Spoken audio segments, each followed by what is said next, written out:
नमस्कार, स्वागत है आप सभी का डीडी न्यूज के इस खास बुलेटिन एक्सप्रेस 100 में, जहां हम आपके लिए लेकर आते हैं राजनीति, देश, दुनिया, खेल और व्यापार जगत की सभी बड़ी खबरों को एक्सप्रेस यानी कि फटाफट अंदाज में। आपके साथ मैं हूं संध्या शर्मा। तो देखिए खबरें तेज रफ्तार से। राष्ट्रपति द्रौपदी मुर्मू अपने 3 देशों की यात्रा के दूसरे पड़ाव में उत्तर मैसेडोनिया पहुंच गई हैं। राष्ट्रपति का ये दौरा भारत और उत्तर मैसेडोनिया के बीच द्विपक्षीय संबंधों को नई गति देने के साथ ही विभिन्न क्षेत्रों में साझेदारी को और मजबूत करने की दिशा में अहम माना जा रहा है। राष्ट्रपति की ये यात्रा उत्तर मैसेडोनिया के राष्ट्रपति गोर्दाना सजानोव्स्का दावकोवा के निमंत्रण पर हो रही है। ये किसी भारतीय राष्ट्रपति का उत्तर मैसेडोनिया का पहला दौरा होगा। राष्ट्रपति द्रौपदी मुर्मू उत्तर मैसेडोनिया की राष्ट्रपति और प्रधानमंत्री से द्विपक्षीय वार्ता करेंगी। साथ ही वो भारत उत्तर मैसेडोनिया बिजनेस फोरम को भी संबोधित करेंगी। इससे पहले अपनी यात्रा के पहले चरण में राष्ट्रपति द्रौपदी मुर्मू ने मोल्दोवा की राजधानी किशिनौ में भारत मोल्दोवा बिजनेस फोरम को संबोधित किया। उन्होंने कहा कि दोनों देशों के बीच आर्थिक सहयोग बढ़ाने की अपार संभावनाएं हैं। राष्ट्रपति द्रौपदी मुर्मू ने कहा कि भारत और मोल्दोवा के संबंध आपसी सम्मान, लोकतांत्रिक मूल्यों और विकास की साझा सोच पर आधारित है। उन्होंने डिजिटल तकनीक, एआई, साइबर सुरक्षा, ऊर्जा, कृषि, स्वास्थ्य और विनिर्माण जैसे क्षेत्रों में मिलकर काम करने पर जोर दिया। संसद के मानसून सत्र का आज दूसरा दिन है। लोकसभा में आज उच्चतम न्यायालय न्यायाधीश संख्या संशोधन विधेयक 2026 को चर्चा के लिए पेश किया जाएगा। इस विधेयक को सोमवार को विधि एवं न्याय मंत्री अर्जुन राम मेघवाल ने पेश किया था। इस विधेयक के माध्यम से उच्चतम न्यायालय न्यायाधीश संख्या संशोधन अधिनियम 1956 में संशोधन किए जाने का प्रस्ताव है। राज्यसभा में आज राष्ट्र गौरव अपमान निवारण संशोधन विधेयक 2026 पेश किए जाने और विचार तथा पारित किए जाने के लिए पेश किया जाएगा। केंद्रीय गृह मंत्री अमित शाह विधेयक को पेश करेंगे। राष्ट्र गौरव अपमान निवारण संशोधन विधेयक 2026 के माध्यम से राष्ट्र गौरव अपमान निवारण अधिनियम 1971 में संशोधन किए जाने का प्रस्ताव है। इसके साथ ही दोनों सदनों में कई अन्य अहम विधायी कार्य भी सूचीबद्ध हैं। संसद के मानसून सत्र की शुरुआत कल विपक्ष के जोरदार हंगामे के साथ हुई। लोकसभा और राज्यसभा की कार्यवाही शुरू होते ही विपक्ष ने विभिन्न मुद्दों को लेकर नारेबाजी की, जिससे दोनों सदनों की कार्यवाही बार बार स्थगित हुई। आज एनडीए संसदीय दल की बैठक संसद भवन परिसर में होगी। मानसून सत्र के दौरान संसद में साझा रणनीति तय करने के लिए ये बैठक होनी है। इसे मंगल मिलन नाम दिया गया है। बैठक में प्रधानमंत्री नरेंद्र मोदी समेत एनडीए के प्रमुख नेता और दोनों सदनों के सांसद शामिल होंगे। इस दौरान संसद में उठाए जाने वाले मुद्दों और विपक्ष के जवाब को लेकर रणनीति पर चर्चा होगी। हाल के दिनों में एनडीए की ताकत बढ़ी है। शिवसेना शिंदे गुट के पास अब 13 सांसद हैं। वहीं तृणमूल कांग्रेस से अलग हुए 20 सांसदों के गुट ने एनसीपीआई में शामिल होने का फैसला किया है। एनसीपीआई ने भी एनडीए को समर्थन देने का ऐलान किया है। पीएम मोदी ने यूके के प्रधानमंत्री का पद संभालने पर एंडी बर्नहम को बधाई दी। पीएम मोदी ने कहा कि भारत और यूके साझा लोकतांत्रिक मूल्यों से जुड़े हैं। इस महीने सेटा के लागू होने के साथ हमारी द्विपक्षीय साझेदारी और भी मजबूत होने वाली है। पीएम मोदी ने भारत यूके व्यापक रणनीतिक साझेदारी को और गहरा करने की बात कही और दोनों देशों के साझा विजन 2035 को आगे बढ़ाने के लिए साथ मिलकर काम करने को लेकर उत्साह जताया। विदेश मंत्री डॉक्टर एस जयशंकर और उज्बेकिस्तान के विदेश मंत्री बख्तियार सैदोव ने बात की है। इस दौरान ट्रेड, इन्वेस्टमेंट और दूसरे एरिया में अपने बायलैटरल रिश्तों को और गहरा करने के बारे में बात हुई है। विदेश मंत्री डॉक्टर एस जयशंकर ने नई दिल्ली में पनामा के अपने समकक्ष से मुलाकात की। बैठक में डॉक्टर एस जयशंकर ने पनामा के साथ भारत के संबंधों को और गहरा करने के महत्व पर जोर दिया। दोनों नेताओं ने व्यापार, कारोबार, विकास, समुद्री मामलों, स्वास्थ्य, कृषि, शिक्षा और डिजिटल सहयोग को आगे बढ़ाने सहित कई मुद्दों पर व्यापक चर्चा की। उन्होंने बहुपक्षीय मंचों पर सहयोग के बारे में भी बात की। दोनों देशों के बीच प्रतिनिधिमंडल स्तर की वार्ता में आतंक सहित कई मुद्दों पर चर्चा हुई। इस दौरान विदेश मंत्री ने आतंक के खिलाफ भारत का साथ देने के लिए पनामा का आभार व्यक्त किया।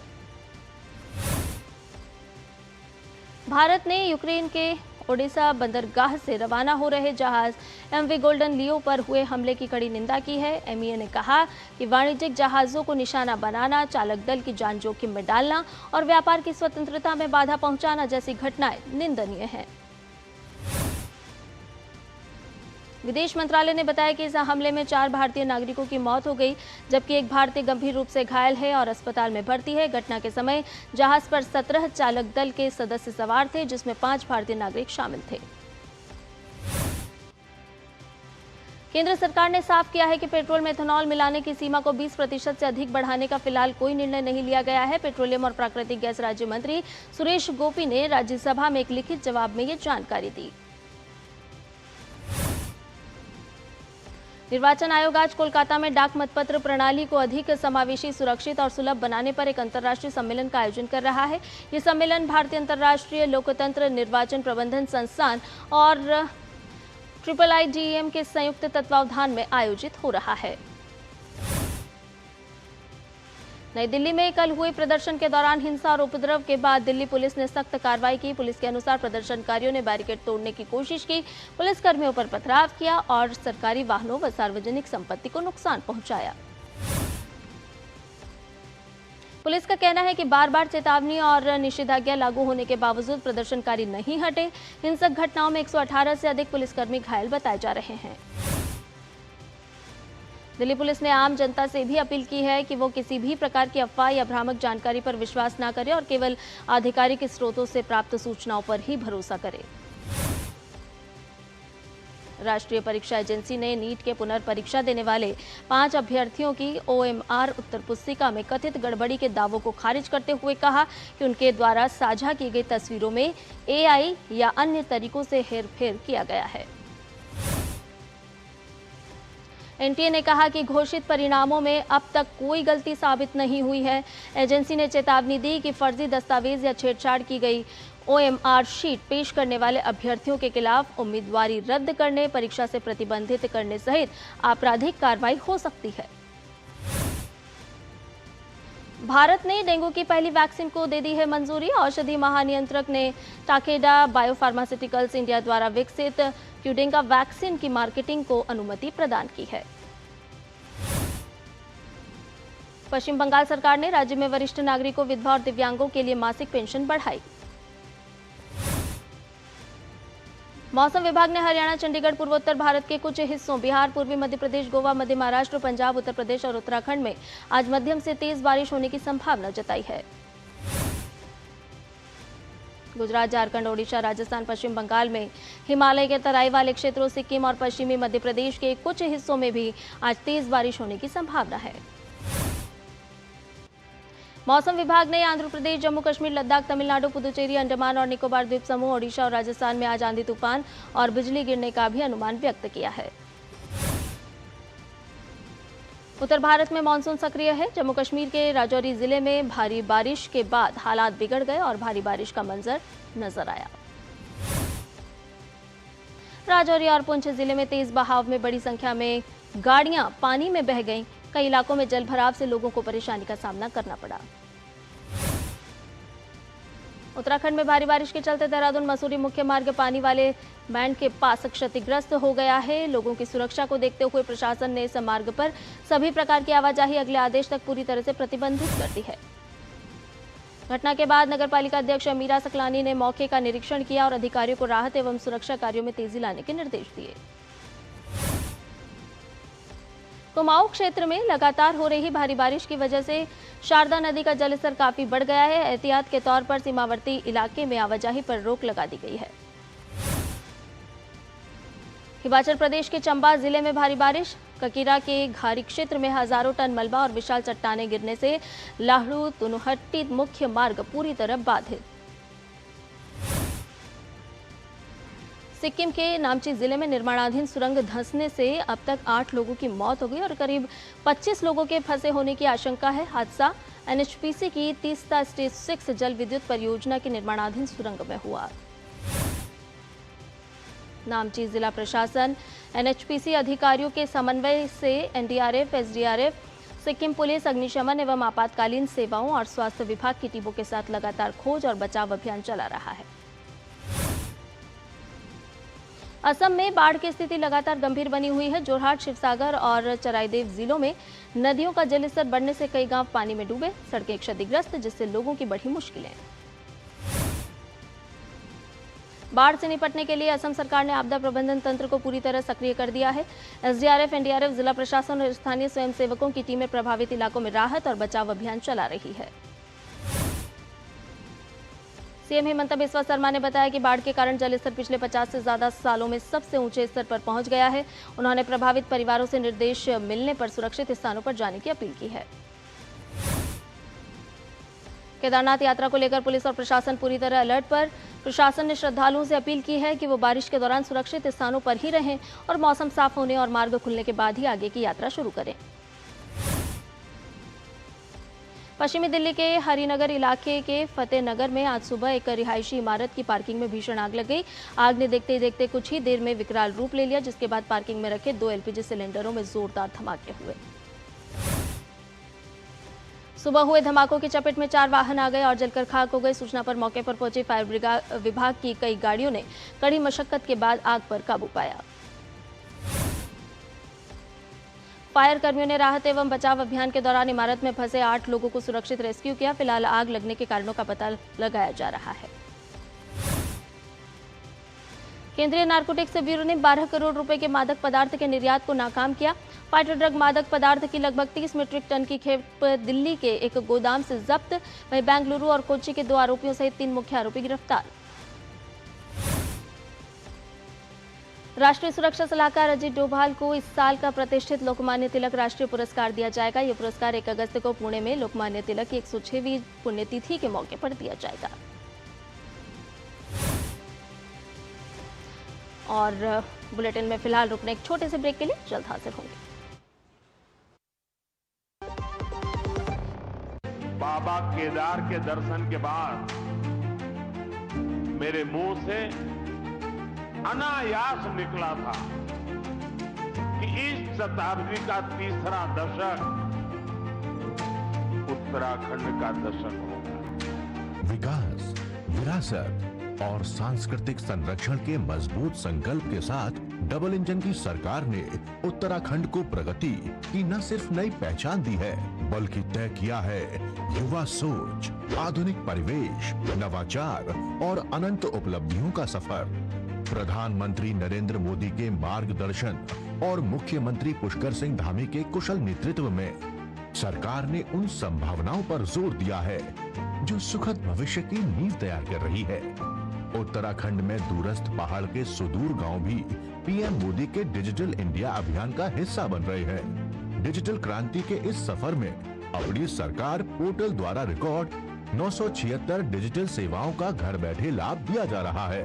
युवाओं के खिलते हुए चेहरे सरकार की कार्यकुशलता का प्रमाण दे रहे हैं। प्रदेश में पारदर्शी तरीके से युवाओं को रिकॉर्ड 33,000 से ज्यादा सरकारी नौकरियां प्रदान की गई हैं। सड़कें अब विकास और प्रगति की गाथा लिख रही है। 12,000 करोड़ से अधिक लागत से निर्मित एक्सप्रेसवे परियोजना से दिल्ली से देहरादून की दूरी मात्र 2.5 घंटे की रह गई है। 4 धाम यात्रा को सुगम बनाने के लिए 11,700 करोड़ से अधिक ऑल वेदर रोड का कार्य 92% से ज्यादा पूर्ण हो चुका है। भारतमाला परियोजना के तहत टनकपुर से पिथौरागढ़ NH 125 का निर्माण कार्य पूरा हो चुका है। ऋषिकेश कर्णप्रयाग रेलवे लाइन निर्माण का कार्य 70% से ज्यादा पूरा हो गया है। डबल इंजन सरकार के अथक प्रयास से संवर रहा है उत्तराखंड, आगे बढ़ रहा है उत्तराखंड। मेरी पसंद, मेरी पसंद, मेरी पसंद, मेरी पसंद, हमारी पसंद, हम सबकी पसंद। मजबूत देश का मजबूत सरिया हो गया स्टील।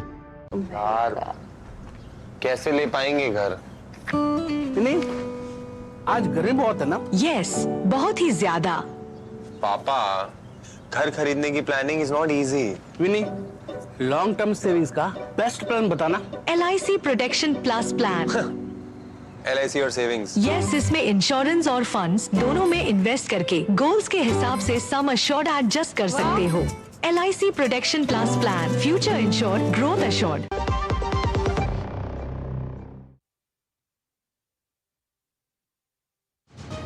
जिंदगी एक गणित है और भविष्य एक कैलकुलेशन है। आपके चारों तरफ तैरती हुई खबरें एक मकड़जाल की तरह है।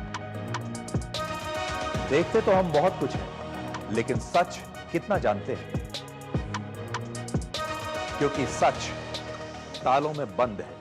इसी सच को हम आपके लिए डीकोड करेंगे। ब्रेक के बाद एक्सप्रेस 100 में आपका एक बार फिर से स्वागत है। आइए बाकी की खबरों को जानें फटाफट अंदाज में। कार्मिक लोक शिकायत और पेंशन राज्य मंत्री डॉक्टर जितेंद्र सिंह ने पेंशन नियमों की व्यापक समीक्षा करने की बात कही ताकि वो बदलती सामाजिक वास्तविकताओं के अनुरूप हो। केंद्रीय मंत्री डॉक्टर जितेंद्र सिंह ने कहा कि नियमों को समय के अनुरूप सरल और व्यवहारिक बनाया जाएगा ताकि जीरो लिटिगेशन पेंशन व्यवस्था विकसित की जा सके। विश्व व्यापार संगठन में भारत की 8वीं व्यापार नीति समीक्षा बैठक आज से शुरू होकर 23 जुलाई तक चलेगी। वाणिज्य सचिव राजेश अग्रवाल भारतीय प्रतिनिधिमंडल का नेतृत्व करेंगे। बैठक में 40 से अधिक सदस्य देशों के भाग लेने की संभावना है, जहां भारत विभिन्न व्यापारिक मुद्दों पर अपना पक्ष और भविष्य की रणनीति पेश करेगा। संसद में सरकार ने बताया कि वित्त वर्ष 2025-26 में यूपीआई के जरिए 24,161 करोड़ से अधिक लेन देन हुए, जबकि प्लेटफॉर्म से 55.5 करोड़ से ज्यादा यूजर जुड़ चुके हैं। सरकार ने आगे कहा कि यूपीआई का दायरा लगातार बढ़ रहा है और इसे अधिक सुरक्षित बनाने के साथ साथ अंतर्राष्ट्रीय स्तर पर भी विस्तार दिया जा रहा है। सरकार ने कहा है कि पेट्रोल में 20% से अधिक एथेनॉल मिश्रण पर अभी कोई फैसला नहीं हुआ है। आगे का निर्णय वैज्ञानिक अध्ययन और हितधारकों से चर्चा के बाद ही लिया जाएगा। केंद्रीय मंत्री सुरेश गोपी ने बताया कि E20 के कारण वाहनों में व्यापक तकनीकी खराबी का कोई प्रमाणित मामला सामने नहीं आया है। केंद्र सरकार ने स्पष्ट किया है कि इक्विटी निवेश पर long term capital gains tax हटाने की फिलहाल कोई योजना नहीं है।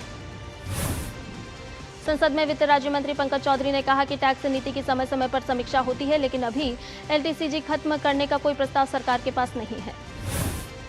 भारतीय रिजर्व बैंक ने कहा कि विदेशी मुद्रा के प्रवाह को आकर्षित करने के लिए शुरू की गई उसकी रियायती अदला बदली सुविधा के तहत 17 जुलाई तक $20.72 अरब का निवेश आकर्षित किया गया। केंद्रीय बैंक ने बयान में कहा कि 8 जून 2026 से इस अदला बदली सुविधा में काफी दिलचस्पी देखी गई है और विदेशी मुद्रा का लगातार प्रवाह हुआ है। टाटा स्टील 2028 तक झारखंड में अपनी विभिन्न परियोजनाओं पर 10,000 करोड़ रुपए निवेश करेगी। इस निवेश से करीब 2,000 प्रत्यक्ष और अप्रत्यक्ष रोजगार सृजित होंगे। वैश्विक फाइबर उत्पादन में भारत की हिस्सेदारी करीब 19% है। वित्त वर्ष 2025-26 में देश का कॉटन उत्पादन 290.91 लाख गांठ रहा। भारत के रत्न एवं आभूषण निर्यात में जून 2026 में मजबूत बढ़त दर्ज की गई है। इंडस्ट्री आंकड़ों के अनुसार निर्यात 26.5% बढ़कर $2.21 अरब पहुंचा। उत्तराखंड से फ्रोजन फ्रेंच फ्राइज का निर्यात हुआ शुरू। एपिडा की मदद से उधम सिंह नगर के काशीपुर से 24 मीट्रिक टन की पहली खेप इराक भेजी गई। वाणिज्य मंत्रालय ने इसे मूल्यवर्धित कृषि उत्पादों के निर्यात को बढ़ावा देने और भारत के प्रसंस्कृत खाद्य निर्यात को मजबूत करने की दिशा में अहम कदम बताया। 3 दिन की गिरावट के बाद सोमवार को सोने और चांदी की कीमतों में जोरदार तेजी लौटी। 24 कैरेट सोना 1,42,254 रुपए प्रति 10 ग्राम और चांदी 2,19,575 रुपए प्रति किलो पहुंची। हुंडई मोटर इंडिया ने अपने माई हुंडई ऐप के जरिए देश भर में 30,000 से ज्यादा इलेक्ट्रिक वाहन चार्जिंग पॉइंट्स तक पहुंच उपलब्ध कराई। हुंडई मोटर इंडिया ने 2030 तक अपने डीसी फास्ट चार्जिंग नेटवर्क को 183 से बढ़ाकर 600 स्टेशनों तक ले जाने की घोषणा की है। अमेरिका ने ईरान के खिलाफ हमलों का नया दौर शुरू किया। इन हमलों का उद्देश्य हॉर्मुज जलमरूमध्य में वाणिज्यिक जहाजों पर हमलों के लिए इस्तेमाल होने वाली ईरान की सैन्य क्षमताओं को कमजोर करना है। अमेरिका ने साउथ चाइना सी में सेकेंड थॉमस शोल पर फिलीपींस की नौसेना के कर्मियों के खिलाफ चीन की खतरनाक और आक्रामक कार्रवाई की निंदा की। अमेरिकी विदेश विभाग ने चीन से ऐसी खतरनाक और आक्रामक गतिविधियां तुरंत रोकने की मांग की। यह बयान चीन और फिलीपींस के बीच जहाजों की झड़प के बाद आया। अमेरिका की एक संघीय अदालत ने AI कंपनी एंथ्रोपिक के $1.5 अरब के कॉपीराइट समझौते को दी मंजूरी। अमेरिकी राष्ट्रपति डोनाल्ड ट्रंप ने ब्रिटेन के नए प्रधानमंत्री एंडी बर्नहम के साथ सकारात्मक बातचीत की। दोनों नेताओं ने व्यापार, रक्षा और हॉर्मुज जलमरूमध्य समेत कई मुद्दों पर चर्चा की। यमन की सरकार ने तेल निर्यात फिर शुरू करने की तैयारी शुरू की। प्रेसिडेंशियल काउंसिल के प्रमुख रशाद अल अलीमी ने कहा कि हूती हमलों के बावजूद सरकार तेल निर्यात बहाल करने के लिए काम कर रही है। अमेरिका में आईसीआई कार्यालय के बाहर आगजनी और आतिशबाजी करने के आरोप में एक व्यक्ति को हिरासत में लिया गया। घटना में 2 लोगों को मामूली चोटें आई। आरोपी के पास से 2 पैलेट गन और एक घोषणा पत्र भी बरामद हुआ। यूके मैरीटाइम ट्रेड ऑपरेशंस ने बताया कि हॉर्मुज जलसमुद्र मध्य में एक टैंकर पर अज्ञात प्रोजेक्टाइल से हमला होने की सूचना मिली है। घटना ओमान के लिमाह के पास हुई, जिसकी जांच जारी। इटली के बोलोग्ना में एक व्यक्ति की पुलिस हिरासत के दौरान मौत के विरोध में प्रदर्शन और हिंसा हुई। प्रदर्शनकारियों और पुलिस के बीच झड़प में प्रदर्शनकारियों ने बैरिकेड लगाए और पुलिस पर सामान फेंका। वहीं इसके जवाब में दंगारोधी पुलिस ने भीड़ को तितर-बितर किया। घटना का वीडियो सामने आने के बाद मामले ने राजनीतिक तूल पकड़ लिया है और जवाबदेही की मांग तेज हो गई है। चिली में भारी बारिश, बाढ़ और भूस्खलन के बाद कोक्विम्बो में और हुआस्को में आपदा की स्थिति घोषित कर दी गई है। आपदा में कम से कम 5 लोगों की हुई मौत, जबकि 99,000 से ज्यादा लोगों का संपर्क हुआ प्रभावित। कई इलाकों में सड़कें और बुनियादी सेवाएं प्रभावित हुई हैं। पेरू के जुनिन क्षेत्र में आए 2 भूकंप में 5 लोगों की मौत, 32 लोग हुए घायल। 52 घर भी हुए क्षतिग्रस्त। सरकार ने प्रभावित इलाकों में 60 दिनों के लिए आपातकाल घोषित किया। बोलीविया के तारिजा क्षेत्र में भीषण जंगल की आग से बड़े इलाके जलकर हुए राख। तेज हवाओं के कारण आग तेजी से फैली। आग बुझाने के लिए दमकल कर्मी और हेलीकॉप्टर तैनात किए गए।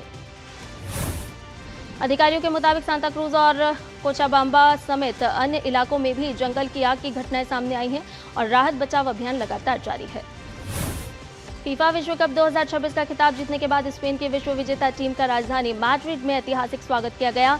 सड़क के दोनों ओर लाखों प्रशंसक स्पेन के झंडे लहराते हुए टीम के समर्थन में नारे लगाते और खिलाड़ियों का अभिवादन करते हुए नजर आए। दिन भर चले जश्न के दौरान स्पेनिश खिलाड़ियों ने ओपन टॉप बस में पूरे शहर का विजय जुलूस निकाला। सड़क के दोनों ओर लाखों प्रशंसक स्पेन के झंडे लहराते हुए टीम के समर्थन में नारे लगाते और खिलाड़ियों का अभिवादन करते नजर आए। विजय परेड के बाद टीम सिबिल्स स्क्वायर पहुंची, जहां खिलाड़ियों ने करीब 1 घंटे से अधिक समय तक मंच पर प्रशंसकों के साथ जीत का जश्न मनाया। खिलाड़ियों ने गाने गाए, डांस किया और विश्व कप जीतने के यादगार सफर को साझा करते हुए समर्थकों का आभार व्यक्त किया। फीफा विश्व कप उपविजेता अर्जेंटीना टीम का स्वदेश पहुंचने पर भव्य स्वागत किया गया। बड़ी संख्या में प्रशंसक अपनी टीम का स्वागत करने के लिए सड़कों पर उमड़े। ब्यूनस आयर्स के अंतर्राष्ट्रीय हवाई अड्डे से एएफए मुख्यालय तक जाने वाले मार्ग पर हजारों समर्थक तिरंगे झंडे और बैनर लेकर खड़े रहे। उन्होंने खिलाड़ियों का तालियों और नारों के साथ स्वागत करते हुए प्रदर्शन के लिए आभार व्यक्त किया। भारतीय ग्रैंडमास्टर अर्जुन एरिगेसी ने चेन्नई ग्रैंड मास्टर्स के 5वें दौर में जीत दर्ज की। उन्होंने काले मोहरों से खेलते हुए विश्व चैंपियन डी गुकेश को हराया। इस जीत के साथ अर्जुन एरिगेसी संयुक्त रूप से शीर्ष स्थान पर पहुंच गए। एरिगेसी और फ्रांस के ग्रैंड मास्टर अलीरेजा फिरोजा 3.5 अंकों के साथ संयुक्त बढ़त पर हैं। भारत के साथ शटलर पीवी सिंधु आज से शुरू हुए चीन ओपन बैडमिंटन में भारतीय चुनौती की अगुवाई करेंगी। जापान ओपन का खिताब जीतने वाले का सामना भारत की ही उन्नति हुड्डा से होगा। पुरुष एकल में भारत की उम्मीदें लक्ष्य सेन, एचएस प्रणय और आयुष शेट्टी पर टिकी होंगी। पेरिस ओलंपिक के सेमीफाइनलिस्ट लक्ष्य सेन पहले दौर में जापान के यूशी तनाका से भिड़ेंगे। पुरुष युगल में सात्विक साईराज और चिराग शेट्टी ने कंधे की चोट के कारण इस प्रतिष्ठित टूर्नामेंट में हिस्सा नहीं लिया है। सात्विक चिराग ने कंधे की चोट से पूरी तरह उबरने के लिए चीन ओपन से भी नाम वापस ले लिया है। ग्लासगो राष्ट्रमंडल खेलों 2026 का आगाज होने में कुछ ही दिन शेष हैं। इससे पहले नई दिल्ली में आयोजित खिलाड़ियों के सैंड ऑफ सेरेमनी में 28 सदस्यीय भारतीय पैरा दल को भव्य विदाई दी गई। समारोह में हरियाणा के खेल मंत्री गौरव गौतम, भारतीय पैरालंपिक समिति के अध्यक्ष देवेंद्र झाझरिया और नए अध्यक्ष डॉक्टर पायल कनोडिया सहित कई गणमान्य व्यक्ति मौजूद रहे। भारत का मजबूत निशानेबाज दल बुधवार से शुरू हो रहे शूटिंग विश्व कप में व्यक्तिगत और मिश्रित टीम स्पर्धाओं में अपनी चुनौती पेश करेगा। मनु भाकर और स्वप्निल कोसाले भारतीय दल की अगुवाई करेंगे। मनु भाकर और स्वप्निल कोसाले के अलावा ऐश्वर्य प्रताप सिंह तोमर, ईशा सिंह, इलावनिल वलारिवन, अनिश भानवाला जैसे कई अनुभवी और युवा निशानेबाज शामिल हैं। इन खिलाड़ियों से अलग अलग स्पर्धाओं में पदक की उम्मीद की जा रही है। इंग्लैंड के महान फुटबॉल खिलाड़ी और राष्ट्रीय टीम के पूर्व कप्तान और कोच केविन केगन का 75 वर्ष की उम्र में निधन हो गया। 2 बार के बैलन डी'ओर विजेता केगन कैंसर से जूझ रहे थे। एक्सप्रेस न्यूज में फिलहाल के लिए इतना ही। मुझे दीजिए इजाजत। नमस्कार।